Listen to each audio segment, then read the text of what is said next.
L'honorable membre, député de Mégantic-Lérable. Monsieur le Président, 2 ans depuis le début de la pandémie, plus de 34 000 Canadiens ou Canadiennes en sont morts. Le virus de la COVID-19 a mis à rude épreuve un réseau de la santé qui était déjà à bout de souffle avant même qu'elle commence. Le réseau de la santé est malade et c'est pas seulement la COVID-19 qui est responsable. Le Canada est au 30e rang des pays de l'OCDE pour le nombre de lits d'hôpitaux par habitant. 2,5 lits par 1000 habitants et presque 2 fois moins que la moyenne de l'OCDE qui est de 4,4 lits par 1000 habitants. Est-ce que le premier ministre s'engage aujourd'hui à amorcer des discussions sur les transferts en santé avec les provinces? Le secrétaire parlementaire. Monsieur le Président. De mon collègue honorable pour la question. La pandémie de COVID-19 continue de mettre en évidence des défis tous les Canadiens, les soins, notamment des lacunes et matériaux de prévention, de contrôle des infections.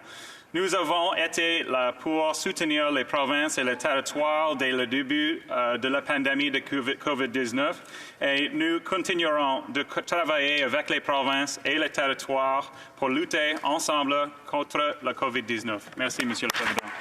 L'honorable député de Mégantic-Lérable. Monsieur le Président, permettez-moi de partager quelques autres chiffres avec mon collègue. On est encore pire au niveau du nombre de médecins. Le Canada est au 32e rang avec 2,7 médecins par 1000 habitants. La moyenne de l'OCDE, c'est 3,6. Pas étonnant que les gens aient de la difficulté à trouver un médecin de famille, Monsieur le Président.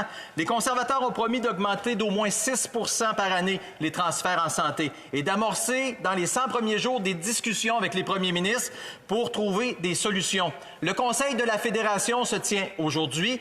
Le premier ministre va-t-il, oui ou non, s'engager à augmenter sans condition les transferts aux provinces?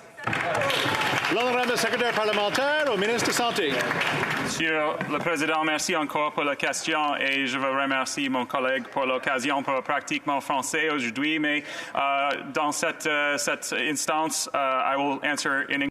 Je vais répondre en anglais parce que je ne veux pas me tromper dans mes chiffres. Alors, nous avons fourni 63,7 milliards de dollars en réaction à la COVID et 5,3 milliards de dollars pour la protection personnelle et près de 2 milliards de dollars aux provinces et territoires. Et je vais collaborer au Comité de la santé pour que nous trouvions de meilleures solutions en matière de santé au pays.